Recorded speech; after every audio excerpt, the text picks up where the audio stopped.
Okay, how about a mid-season update?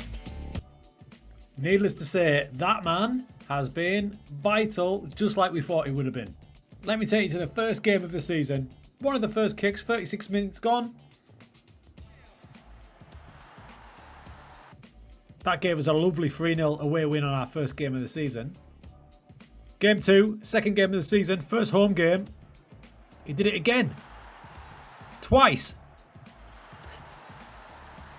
I love him.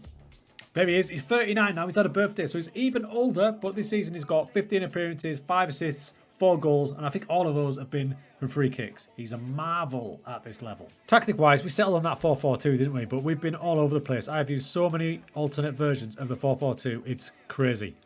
Things have gone really well in the league. We're now on a little run as well of about 8 games undefeated. After 15 matches, we find ourselves top of the league. It's been a right battle, though, playing in comprehensive highlights to make the adjustments.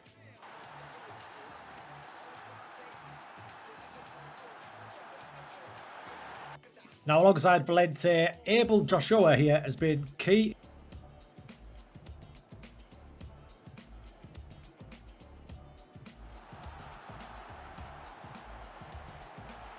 In fact, he's the only guy that I've managed to get onto a contract past this season. He's got another 3-year deal because I think he's going to be a sellable asset. And he's bagged 5 assists from central midfield. So the tactic that's got us on this 8-match unbeaten streak has led to us attacking like this. So you've got the 2 defenders, 2 pivot, and we've got 5 across the front. I love it. It's working really nicely. If I show you the tactic, you'll wonder how it's been happening. So take that away, and that is the tactic there. It's a version of a 4-4-2, but we've still got our man Valente over there. He's got to do whatever he wants in this setup. But the shadow striker comes in, and the deep line forward drops back. And you will notice that the central midfielder on attack is right behind the shadow striker. Now, in old versions of FM, you might think that these two would end up getting in each other's way. But in FM24, the intelligence and the player movement, the player positioning is such that when Abel moves forward like that, Mosquito, as I've lovingly started calling him, Mosquito, naturally moves over there like that and he sits in there. I'll show you this clip and it shows it to perfection. But don't get in each other's way, then move out of the way. Okay, so we've just won the ball back, so Mosquito's there and Abel's there. Now they're in that same zone there, aren't they? Same area of the pitch. But when we get further forward, you'll see the difference that they make. So as they carry on, Abel moves into that central midfield attack right kind of position. And Mosquito, knowing that he's there, he's starting to move in the complete other direction. We get the ball back. He's seen him. See that little wave he did? I'm enjoying that. Let's get that back up. But now look at him moving across, and now he finds himself in the AMCL position. So he's moved all the way across. In previous editions of FM, he'd probably stay over where Abel Joshua is there, but he's moving across. He loses the ball, but there you can see there's a 3 in line there. That's what I wanted. This is all the same attack, by the way. Rodrigo picks it up, and you can still see them both up there. Abel there, Mosquito there. So remember, Mosquito's start position is where Abel is, but because Abel's moved over there, he's now moved across. This is what I love about this version of FM. There he is, in a complete different position than you set him in, because he's got the intelligence to move into that position. You can see this movement here. We're working it. João to Manga. Now over on that far side, it goes to the winger. And this shows it the best. Mosquito now in the AMCL spot. If he was where he was normally going to be is where Abel is. But because he's in that new AMCL spot, he gets on the end of the cross and bags it. So that's going to give you a whole new way of setting up your tactic. In play, my tactic looks a bit like this, like we saw from the screenshot. We've got these guys coming up like this. We've got Vieira pushing up. It looks a bit like that when we've got the ball and we're high up. We've got 5 of them up there. But in reality, we set up like that and he moves across and he comes forward. I love it. It's beautiful. And it's going to open up so many possibilities for you to do as well. Now, it didn't take long for the finances to take a turn. And bear in mind, we've spent no money at all. We were positive 136 when we started the season. Now, in the 14th of January, we're already near enough £100,000 in the red. Not good. And if you look at the wage budget, it hasn't moved. We're still spending too much. We need to get rid of players.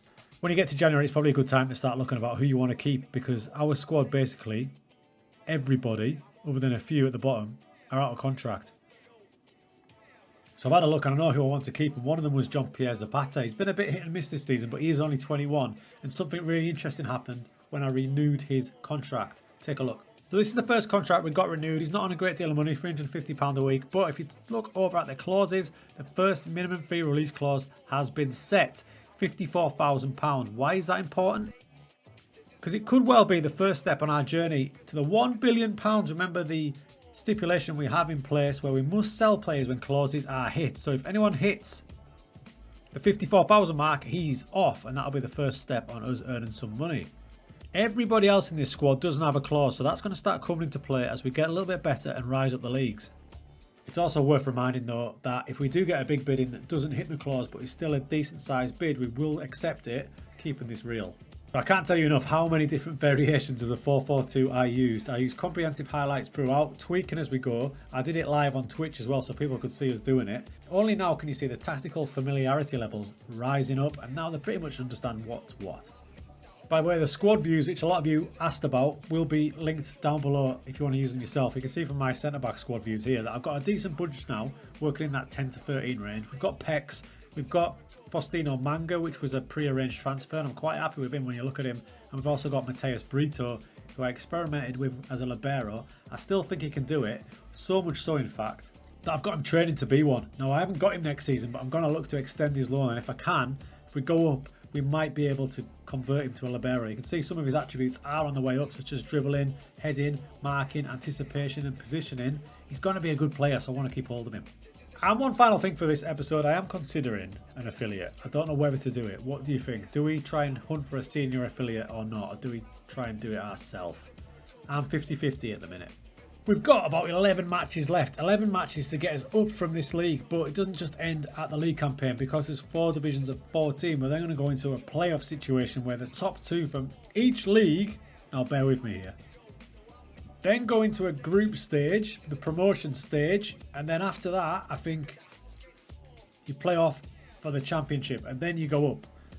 And it gets complicated because I think one team needs to play against the team bottom of the league of 3, and it just blows my mind. But basically, we need to finish in that top 2, and then we'll see. But yeah, all hail the king.